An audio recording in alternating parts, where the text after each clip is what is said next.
வெண்முரசு. திசைதேர் வெள்ளம் 75. வாசிப்பது சந்தீப். மேலும் மேலுமென பீஷ்மர் முன் உடல்கள் விழுந்து அவர் உருவாக்கிய வெறுங்கலம் அகன்றது. அவர்கள் எவருமே அம்புகளால் தொட இயலாத தொலைவுக்கு அவர் விலகிச் சென்றிருந்தார். அபிமன்யுவும் சுருதகீர்த்தியும் ஒரு கட்டத்தில் அம்பு செலுத்துவதன் பயனின்மையை உணர்ந்தனர். வில்லவர்கள் பலர் அம்புகள் தொடுப்பதை நிறுத்தி வில் தாழ்த்தி மலைத்த விழிகளுடன் அவரை பார்த்தனர். சீற்றத்துடன் வந்த அம்புகளால் அரைப்பட்டு அவர் முன் விழுந்து கொண்டிருந்தனர். பலி கோரி எழுந்த பெருந்தெய்வம் ஒன்றுக்கு முன்னால் தலைக்கொடை அளிப்பவர்கள் போல சென்று விழுந்து அக்களத்தை நிரப்பிக் கொண்டிருந்தனர். அவர் மிக அகன்று சென்றுவிட்டார். இன்று அவர்மேல் தொடுக்கும் தொலைவுக்கு அம்பு செலுத்தும் மானுடர் எவருமில்லை என்று சுருதகீர்த்தி சொன்னான். அவர் தன் நெடிய உடலால் என்றும் அகன்றுதான் இருந்திருக்கிறார். மானுடரை தொலைவில் வானிலிருந்து என நோக்கிக் கொண்டிருந்தார் என்றான் பிரதிவிந்தியன். ஆகவேதான் அவர் எவரையும் புரிந்து கொள்ளவில்லை போலும் என்றான் சுதசோமன். அவரையும் எவரும் புரிந்து கொள்ளவில்லை என்றான் யூதேயன். ஆனால் அவரால் நம்மை கொல்ல முடிகிறது. சொல்லொழிந்துவிட்டு அம்புகளை ஏவுக. அவருடைய அம்புகளையாவது தடுத்து நிறுத்துங்கள் என்று அபிமன்யு கூவினான். ஒன்றே இயல்வது. இக்களம் மேலும் மேலும் விரிந்து அவருடைய அம்புகளும் வந்தடையாதபடி ஆகும்போது தன் களத்தாலேயே அவர் தனிமைப்படுவார் என்றான் சுருதகீர்த்தி. சுருதகீர்த்தி அந்தப் போரை செயலற்ற உள்ளத்துடன் நோக்கிக் கொண்டிருந்தான். பாண்டவ வில்லவர் படையில் பெரும்பாலானவர்கள் பீஷ்மரின் அம்புகளை ஏற்று களம்பட்டனர். அவர்களின் விழிகள் சொல்லற்றிருந்தன. விழுந்து துடித்த உடல்களும் சொல்லற்றிருந்தன என்று தோன்றியது. தசையை உடலாக்கும் சொற்களை இழந்திருந்தன. ஐம்பெரும்பருக்களும் தங்களை இணைத்த நோக்கத்தை இழந்து விலகத் துடித்தன. பேரம்புகள் வந்து அரைந்து தேர்கள் சரிய, புறவிகள் கழுத்து குழைந்து முகம்பதித்து விழ, புண்பட்டு அவற்றின் மேல் விழுந்து துடித்து நெளியும் உடல்களும் உடைசல்களும் கொண்ட பெரிய வட்டக்களம் ஒன்றுக்கு நடுவே பீஷ்மர் நின்று வில் தாழ்த்தினார். அவரைச் சூழ்ந்து வந்த துணைவில்லவர்களும் வில்லை தாழ்த்தினர். ஒரு கணம் ஆழ்ந்த அமைதி ஒன்று களத்தில் எழுந்தது. முற்றிலும் புதிய தெய்வமொன்று தோன்றியது போல. கடுங்குளிர் என அந்த அமைதியை உடல்களால் உணர முடிந்தது. பீஷ்மர் சூழ்ந்திருந்தவர்களை பார்க்கவில்லை என்று தோன்றியது. பல்லாயிரம் விழிகளால் பார்க்கப்படுவதை உணர்ந்தது போலவும் தெரியவில்லை. எவ்வாறு அப்படி தனிமைப்பட்டோம் என்பதை திகைப்புடன் பார்ப்பவர் போல் தனக்குச் சுற்றும் விழுந்து கிடந்த உடல்களை விழியொட்டி பார்த்தார். சுருதகீர்த்திக்குப் பின்னால் நின்ற யதேயன் ஏற்கனவே இறந்துவிட்டவர் போலிருக்கிறார். மூச்சு வெளியில் நின்று நம்மை பார்க்கிறார். நமது சொற்களும் அங்கு சென்று சேராது என்றான். ஆம், இனி அனலுக்கு உடலை அளிப்போம். நீருக்கு அன்னத்தை அளிப்போம். எங்கிருந்தோ அவர் அவற்றை பெற்றுக்கொள்வார் என்று சுருதகீர்த்தி எண்ணினான். பீஷ்மர் தன் தேரை பின்னுக்கிழுக்க ஆணையிட்டார்.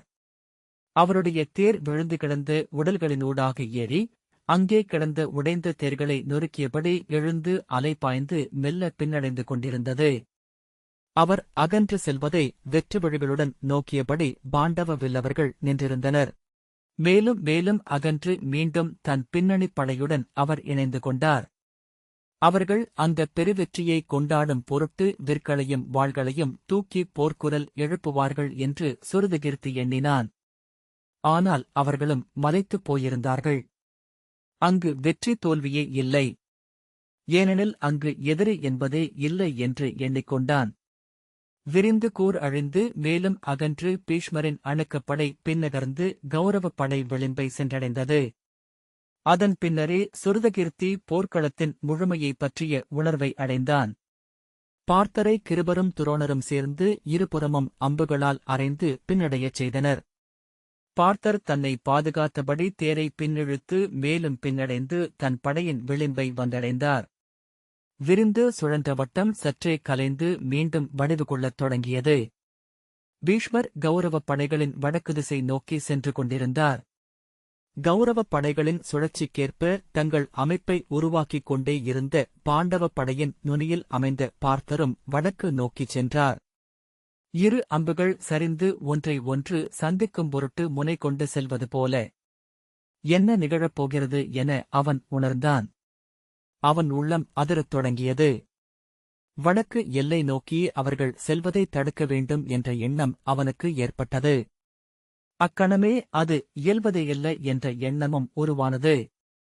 2 படைகளும் அவர்களிருவரையும் அந்த முனை நோக்கி செலுத்தும் பொருட்டே விசையும் அதற்கேற்ற வடிவம் கொண்டவை போலிருந்தன. அவர்கள் தங்களுக்கு எதிரே நின்ற படைகளுடன் முழு வீச்சுடன் போரிட்டபடியே அங்கே சென்றனர்.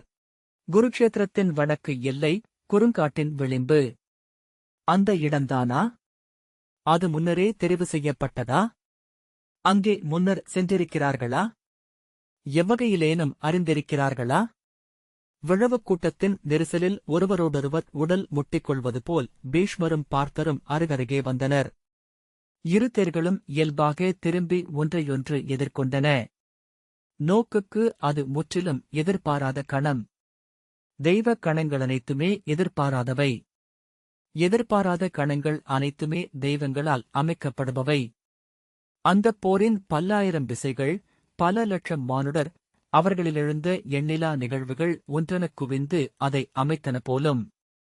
நீர்த்துளிகளை நதிப்பெருக்கென்றாக்கும் நெறி, புழுதிப்பருக்கைகளை மணற்புயலாக்கும் விசை. இருவரும் ஒருவரை ஒருவர் நோக்கி ஒரு கணம் திகைத்தவர் போல் நின்றனர். பீஷ்மர் தாடி மேலெழ வாயை இறுக்கி, நீழ்க்கை சுழன்று அம்புத்துளியைச் சென்றடைந்து மீள, தன் வில்லை இழுத்து நான் விம்மச் செய்து நீளம் பொன்றால் பார்த்தரின் தேரை அறைந்தார். தேர்தூண் உடைந்து தெரித்தது. அடுத்த அம்பை ஒழிந்து தன் ஆவநாழையிலிருந்து அம்பு ஒன்றை எடுத்து நெற்றிமேல் வைத்து வணங்கி அதை தொடுத்தார் பாரதர். அந்த அம்பு பீஷ்மரின் காலடியில் வந்து தைத்து நின்றது. அவர் குனிந்து அந்த அம்பை பார்த்தார்.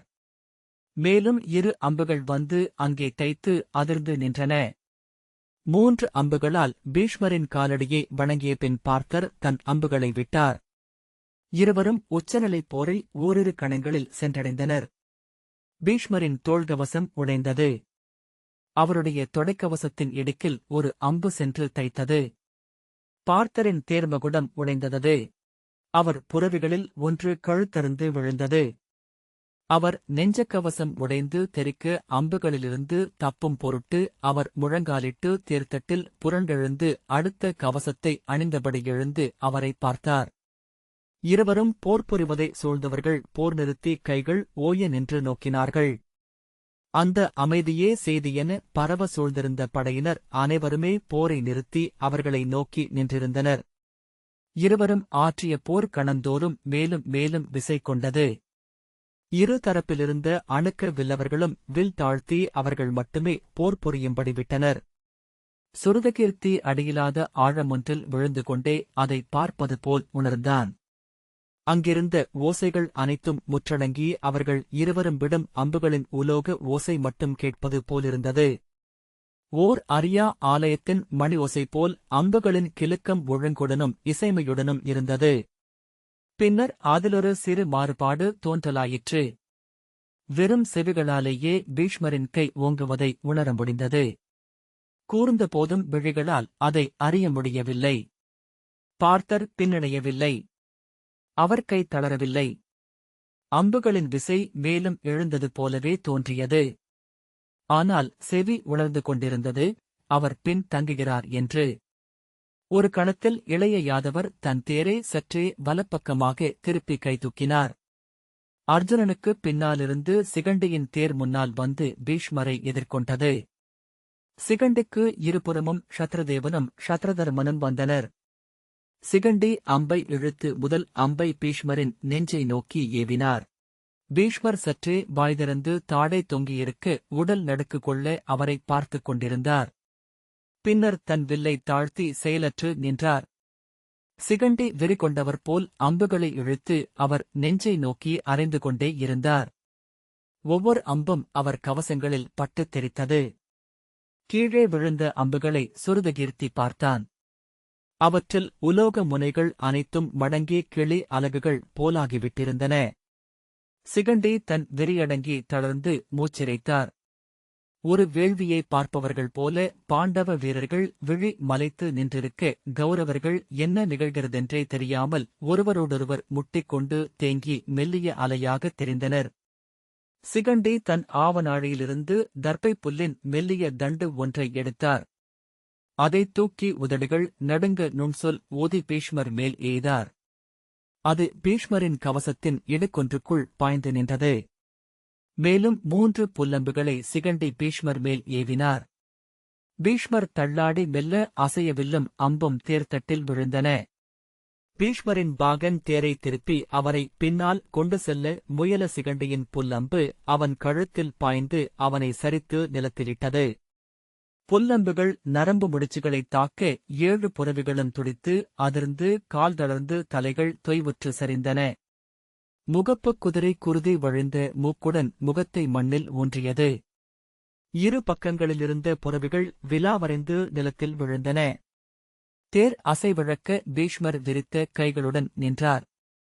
பார்த்தர் தன் தேர்தட்டில் காண்டீபம் ஒரு கையிலும் எடுத்த அம்பு மறுகையிலுமாக உடல் பதற நின்றிருந்தார். இளைய யாதவர் உதடுகளை மட்டுமே அசைத்து அவரிடம் பேசுவதைக் காண முடிந்தது. இளைய யாதவர் முகத்தில் உறுதியும் பின்னர் சீற்றமும் பின்னர் உச்சத்திலிருந்த சினமும் தெரிந்தது. அவர் பிறிதொரு சொல் உரைத்து புரவியை அறைந்து தேரை முன்னெடுத்தார். அக்கணம் பார்த்தர் தன் வில்லை சற்றே தூக்கி பேரம்பொன்றை எடுத்து முழுவிசையுடன் இழுத்து பீஷ்மரின் நெஞ்சை நோக்கி அறைந்தார். பார்த்தரின் தோள்தசைகள் இறுகும் அசைவை, நரம்புகள் விம்மித் தளர்வதை, அவருடைய உளவிசை முழுக்க கைகளில் எழுந்த அம்புக்கு வருவதை கணத்துளிகளாக சுருதகீர்த்தியால் பார்க்க முடிந்தது. நீளம்பு சென்று பீஷ்மரின் நெஞ்சக்கவசத்தை அரைந்து உடைத்து உள்ளே பதிந்து நின்றது. பீஷ்மர் தள்ளாடி பின்னடைந்தார். அடுத்த அம்பால் அதே இடைவெளியில் மீண்டும் அறைந்தார். கௌரவர்கள் தரப்பிலிருந்து பெருங்குரல் எழுந்தது. ஆனால் அவர்கள் அப்போதும் செயலிழந்து ததும்பிக் கொண்டிருந்தனர். பார்த்தர் மேலும் மேலும் அம்புகளால் பீஷ்மரை அறைந்தபடி அணுகி சென்று கொண்டிருந்தார். அணுகுந்தோறும் அம்புகள் விசை மிகுந்தன. பீஷ்மரின் நெஞ்சு கவசமும் தோள்கவசமும் உடைந்து விழுந்தன. அவருடைய கழுத்திலும் விலாவிலும் அம்புகள் தைத்துக் கொண்டே இருந்தன. பீஷ்மர் தேரின் பின்தூணில் சாய்ந்து நின்றிருந்தார். அம்புகள் அவருடைய கவசங்கள் அனைத்தையும் உடைத்து தெறிக்கவிட்டன. அவருடைய உடலில் அம்புகள் ஒன்று பிறிதொன்றை நாடிச் செல்வது போல் பாய்ந்து தைத்துக் கொண்டே இருந்தன. பீஷ்மர் தூணில் சாய்ந்தபடியே குடை சாய்ந்த தேரில் நின்று அசைந்தார். அக்கணம் வரை செயலிழந்து நின்றிருந்த கௌரவர்களின் வில்லவர்கள் வெறிக்கூச்சல் எழுப்பியபடி பாய்ந்து வந்தனர். அவர்களை சிகண்டியும் அபிமன்யுவும் எதிர்த்து வீழ்த்தினர். வில்லவர்கள் நிலை எழுந்திருந்தமையால் வெற்று நெஞ்சை காட்டுபவர்கள் போல் வந்து அம்பேற்று விழுந்து கொண்டிருந்தனர். சுருதகீர்த்தி தன் அம்புகளால் 18 வில்லவர்களை வீழ்த்தினான். வீழ்ந்த தேர்களாலான வேலிவளைப்புக்கு அப்பால் கௌரவப் படை கூச்சலிட்டுக் கொந்தளித்தது.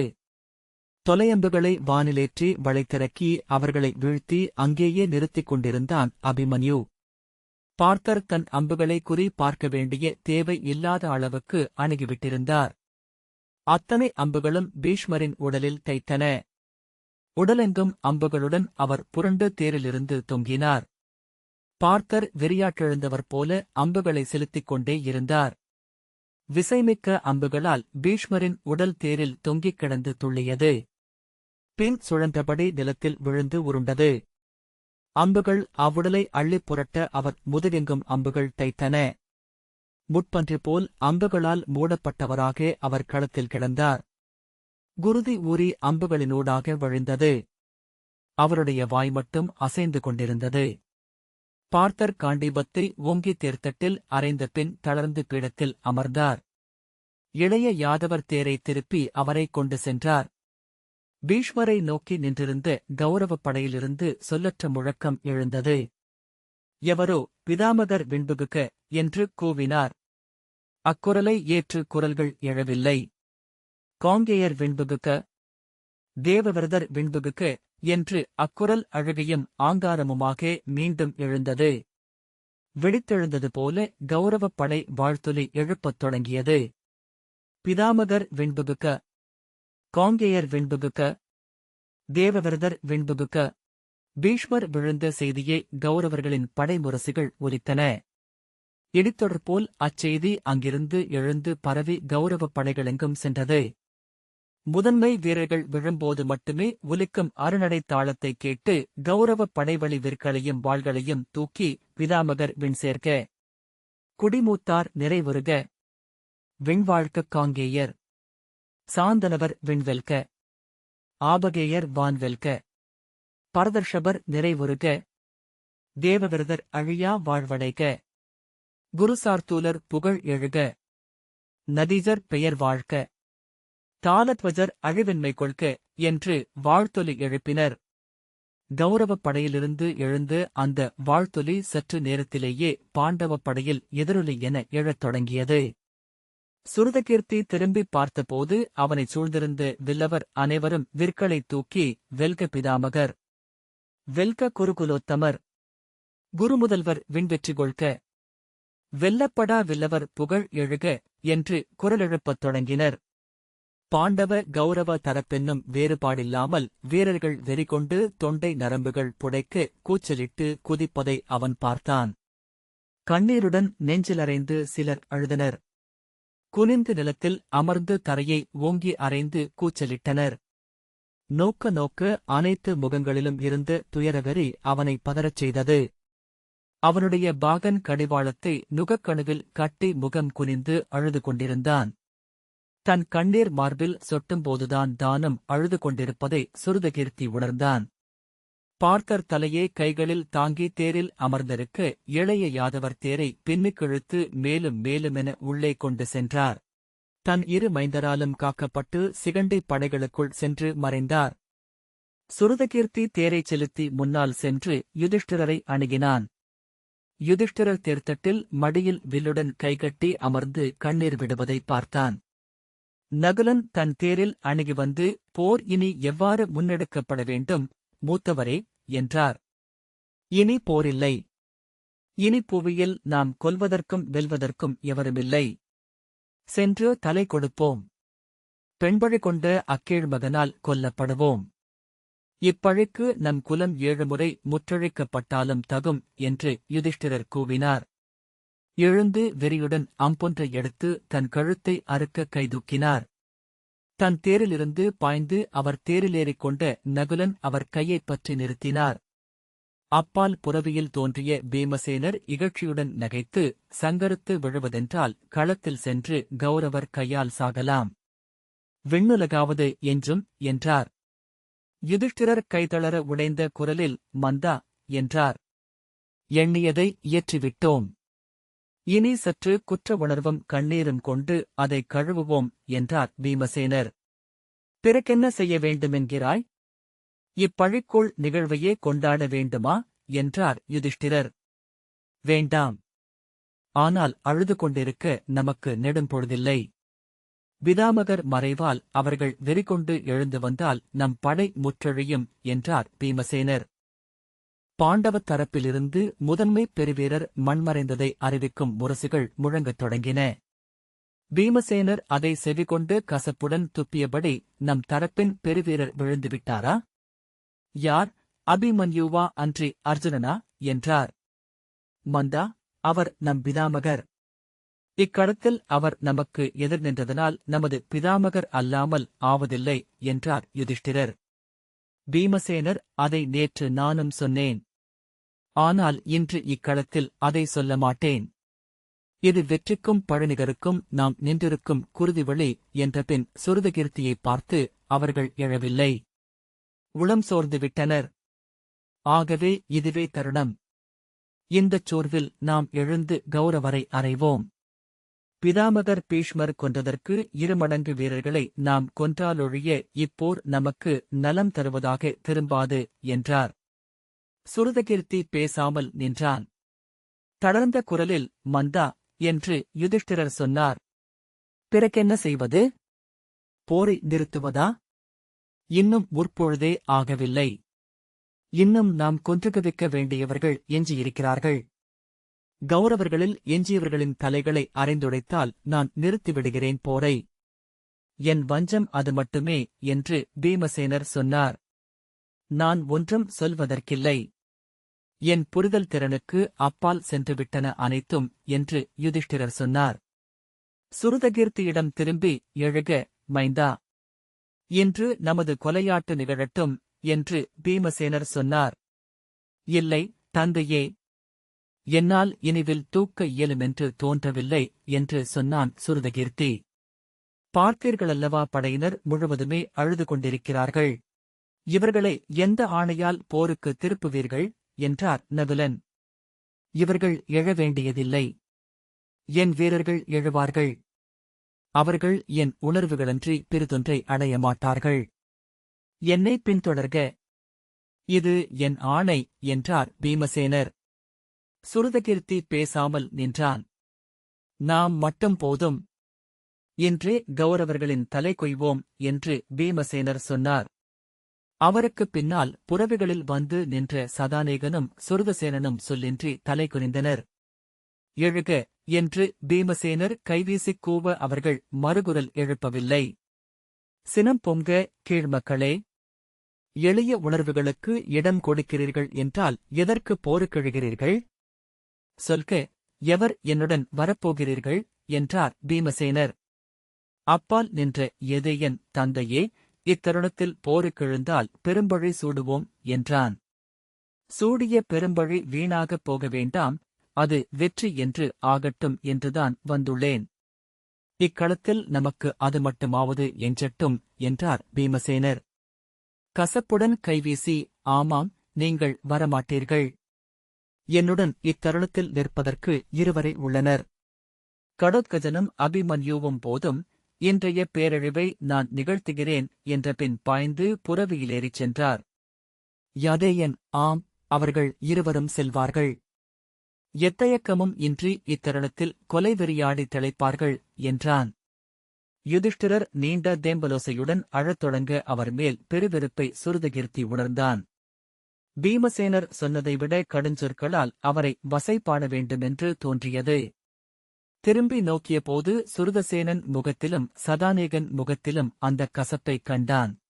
தேரைத் திருப்பி படைமுகப்பிற்கு கொண்டு செல்ல ஆணையிட்டான். அவன் தேர் முகப்பெல்லையை கடந்தபோது எங்கும் போர்வீரர்கள் அழுது கொண்டும் சோர்ந்து குனிந்து அமர்ந்து உடல் விம்மிக் கொண்டும் இருப்பதைக் கண்டான். போர்முரசு முன்னணியில் ஒலிக்கத் தொடங்கியது. பீமசேனர் எழுகிறார். அபிமன்யுவும் கடோத்கஜனும் உடன் எழுகிறார்கள். எழுக! போர் வெல்க! வெல்க குருகுலம்! வெல்க மின்கொடி! வெல்க அறம்! என்று போர்முரசு கூவியது. படைவீரர்கள் திகைத்தவர் போல ஒருவரை ஒருவர் நோக்கினர். சிலர் எழுந்து முழவொலி கேட்ட திசை நோக்கி பொருளிலாது கைசிட்டினர். சில இடங்களில் வசைச்சொற்களும் கூச்சல்களும் எழுந்தன. பாகனிடம் முகப்புக்குச் செல்க என சுருதகீர்த்தி ஆணையிட்டான். செல்வதற்குள் அங்கு பெரும்போர் மூண்டுவிட்டிருப்பதை ஓசைகளிலிருந்து உணர்ந்தான்.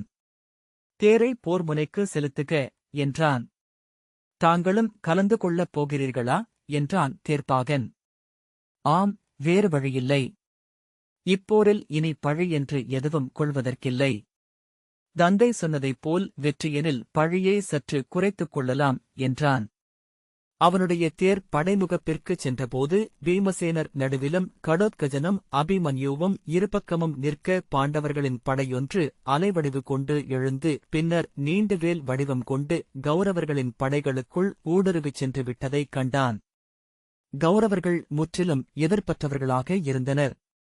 அபிமன்யு கௌரவப் படைவீரர்களை வெறும் மரப்பட்டை இலக்குகள் மட்டுமே என்பது போல் அரைந்தரைந்து வீழ்த்திக் கொண்டிருந்தான். அவனைச் சுற்றி விழுந்த கௌரவர்களாலான வெளி உருவாயிற்று. மறுபுறம் கடோத்கஜன் கழைகளிலும் கொக்கிக் கயிற்றிலுமாக காற்றில் பறந்து கதையால் கௌரவர் தலைகளை அரைந்து உடைத்தான். அவனைத் தொடர்ந்த இடும்பர்கள் எதிர்கொண்ட அனைவரையும் எதிர்த்து குருதிச்சேரென தெறிக்க வைத்தனர். கௌரவ மைந்தர்கள் கீர்த்திமானும் கீர்த்திமுகனும் நீரஜனும் நிரலனும் அபிமன்யுவால் கொல்லப்பட்டார்கள். அவர்கள் ஒருவரோடொருவர் முட்டித் ததும்பிக் கொண்டிருந்தார்கள். அவர்களுக்கான ஆணைகள் ஏதும் எழவில்லை. காலபதனும் புசனும் தருணனும் தமனும் அதரியும் அபிமன்யுவின் அம்புகளால் வீழ்த்தப்பட்டனர். அவர்களின் இறப்பை அறிவிக்கும் பொருட்டு கௌரவர் முரசுகள் முழங்கவில்லை. பீமசேனர் தேரிலிருந்து ஊன்றுவேலில் முன்னெழுந்து சென்று கௌரவர்களின் தேர்களை அடைந்து கதையால் அரைந்து உக்ராயுதனையும் துர்விகாகனையும் பாசியையும் கொன்றார். அவர்கள் தலைசிதறி நிலத்தில் விழுந்தபோதும் கூட கௌரவர்கள் போருக்கிழவில்லை. கண்ணீர் நிறைந்த முகங்கள் நம்ப முடியாத வெறிப்புடன் பீமசேனரை நோக்கின. விட்டில் போல களமெங்கும் தாவி அவர்களின் தலைகளை அத்திகைப்பினூடாக சேர்த்து அரைந்துடைத்து தெறிக்க வைத்தார். உக்ரசரவசும் உக்ரசேனனும் செத்து விழுந்தனர். விவிச்சுவும் துர்விமோசனும் தேரிலேயே குருதி சிதறி விழுந்தனர். மேலும் மேலுமென கௌரவப் படைகளுக்குள் சென்று கொண்டிருந்தது அவர்களின் படை. சகுனியின் முரசு விழித்துக் கொண்டு கூவத் தொடங்கியது. அழிவு, பேரழிவு, தடுத்து நிறுத்துக. பீமனை தடுத்து நிறுத்துக. அதைத் தொடர்ந்து திருஷ்டத்யும்னின் ஆணை முரசொலியாக எழுந்தது. பீமனுக்கு துணை செல்க. கௌரவர்களை வெல்க. சகுனியின் ஆணைகளுடன் கௌரவரும் மைந்தரும் களம்பட்டதை அறிவிக்கும் முரசொலிகள் எழுந்தன. அதைக் கேட்டதும் பாண்டவப் படையினர் எண்ணியிரா கணம் ஒன்றில் போர்வெறி கொண்டனர். கூச்சலிட்டபடி பெருகி வந்து பீமசேனரின் படையுடன் இணைந்து கொண்டனர். அவர்களின் கூச்சல் முழக்கை கேட்டு சுருதகீர்த்தி திரும்பிப் பார்த்தான். வெறிகொண்ட முகங்களில் பற்கள் மின்னின. அவர்கள் நகைத்துக் கொண்டும் வசை கூவிக்கொண்டும் நடனமிட்டபடியும் வந்தனர். கௌரவ வில்லவர்களும் காலாட்களும் பாண்டவர்களால் நிறையாக கொல்லப்பட்டு சரிந்தனர். விழுந்த சடலங்களை ஓங்கி மிதித்தனர் பாண்டவப் படையினர். தலைகளை வெட்டித் தூக்கி வீசினர். உடல்கள் மேல் நின்று கூத்தாடினர். உங்கள் பிதாமகரின் குருதி இது, இழிமக்களே என்று கூவியபடி ஒருவன் வெட்டுண்ட தலையின் குருதியூற்றை தன் தலைக்கு மேல் தூக்கிப் பிடித்தான். அதை நானீட்டி நக்கிக் குடித்தான். உங்கள் பிதாமகர் விண்ணிலிருந்து நோக்கட்டும். அவர் கையால் களம்பட்ட எங்கள் தோழர்கள் அங்கு நின்று ஆர்க்கட்டும் என்று ஒருவன் கூவினான். கொல்க, எண்ணாது கொல்க, எஞ்சாது கொன்று கடந்து செல்க. அனைத்து வீரர்களும் நகைத்துக் கொண்டிருந்தனர். இந்த வாசிப்பை கேட்டதற்கு நன்றி.